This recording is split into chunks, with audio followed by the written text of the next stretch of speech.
If the Panama Canal shut down tomorrow, global trade would feel the shock within hours, from fuel prices to store shelves. Oil prices would surge sharply, shipping costs would climb fast, and supply chains would feel pressure worldwide.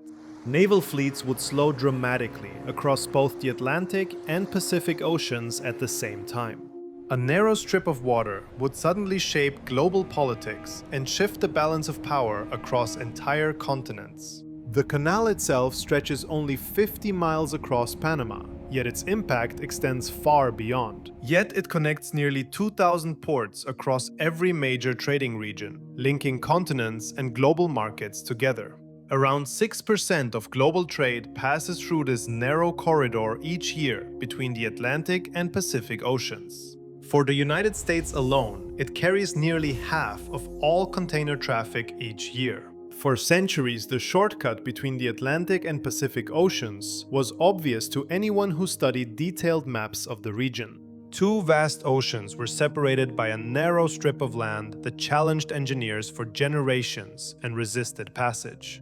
In some places, both oceans were visible from the same mountain ridge that overlooked the tropical landscape for generations. The true obstacle was never geography, but the massive engineering challenge of cutting through mountains and dense jungle. Spain considered the project during the height of its empire, but lacked the technology to build it. The required technology simply did not exist at that time, because advanced industrial engineering methods were still undeveloped. In the 19th century, France decided to attempt the impossible by building a canal through the hostile terrain of Panama. The project began with enormous confidence and public enthusiasm, as investors believed the canal would transform global trade forever. In 1869, France successfully completed the Suez Canal, proving that modern engineering could reshape global trade routes. The canal crossed flat desert terrain, where dry conditions and stable ground made construction far more predictable.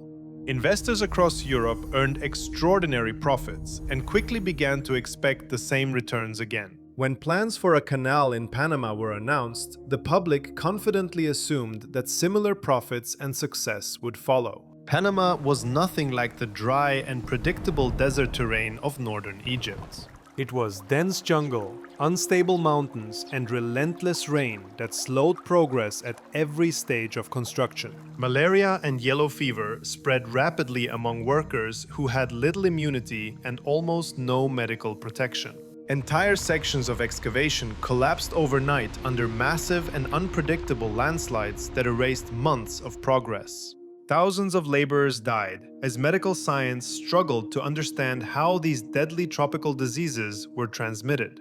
Engineers insisted on building the canal at sea level, despite the obvious geological risks. That required blasting through solid mountain rock hundreds of feet above sea level with heavy industrial explosives. Costs escalated far beyond the original projections and quickly exceeded available capital, pushing the project toward collapse.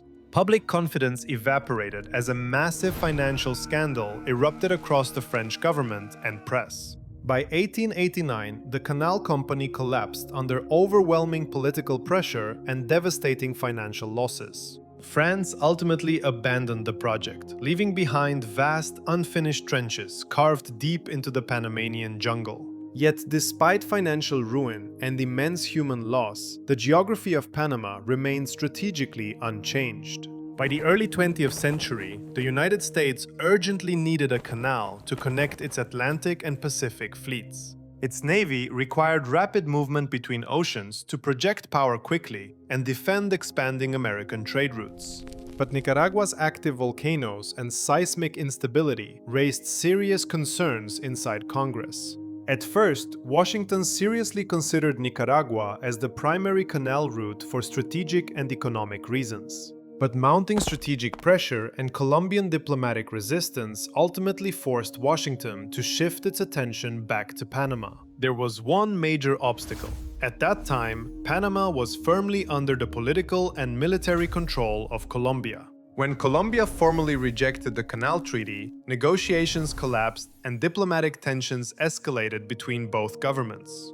Days later, Panama declared independence as American naval forces positioned themselves strategically just offshore. Washington quickly recognized the new republic and secured permanent sovereign rights over the strategic Canal Zone territory. Washington recognized the new republic within days, solidifying American influence in the region.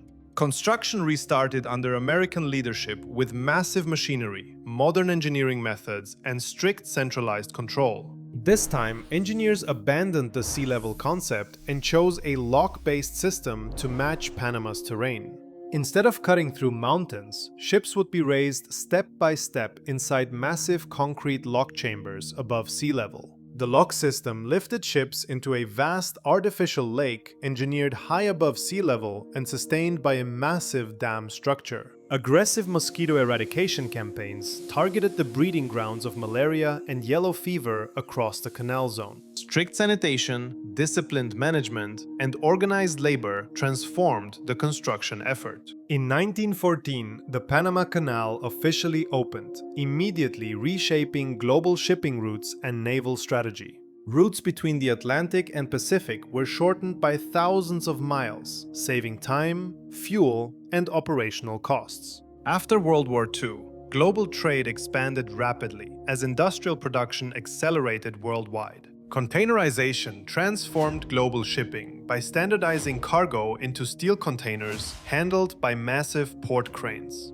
These standardized containers dramatically reduced loading time and increased efficiency across global supply chains. Ship designs were precisely engineered to match the canal's strict lock dimensions, maximizing capacity without exceeding structural limits. A new classification emerged, Panamax, defining the maximum vessel size permitted to pass safely through the canal's lock system. For decades, the canal operated under firm United States control, shaping both trade policy and regional politics. Panama received limited compensation for decades, while nationalist pressure steadily intensified across the country. By the late 1970s, negotiations produced treaties that set a clear deadline for full transfer of authority. Control would officially shift to Panama at the turn of the new millennium, ending nearly a century of American administration. The year 2000 marked a historic transition as Panama assumed full responsibility for managing the strategic waterway. Canal revenues became a central pillar of Panama's national economy, strengthening fiscal stability and long-term growth. Despite the transfer, the canal's revenues remained closely tied to global trade flows and the overall strength of the US dollar. Even under Panamanian control, the canal remained deeply embedded in global supply chains and strategic trade networks. On December 31, 1999, the historic transfer was completed, and full operational control passed to Panama. For the first time in its history, Panama controlled its most strategic and economically powerful national infrastructure asset. Canal revenues became a critical pillar of the country's gross domestic product and fiscal stability. Heavy container traffic surged steadily through the locks, reinforcing the canal's central role in global trade and supply chains. In 2016, expanded lock systems dramatically increased overall transit capacity for modern supercarriers. Newly classified Neo-Panamax vessels began crossing the canal, carrying far greater cargo volumes than earlier ships. Despite expansion, alternative routes like the Arctic Passage remain slower, seasonal, and economically uncertain. More than 14,000 vessels transit the canal annually, including commercial fleets and critical strategic naval deployments. This concentrated flow of traffic gives the canal measurable influence over global logistics and maritime security. Transit delays directly affect global fuel markets, delivery schedules, and the pricing of consumer goods worldwide. Control over such a narrow passage transforms geography into geopolitical leverage. And that leverage quietly shapes global economic balance and international power structures.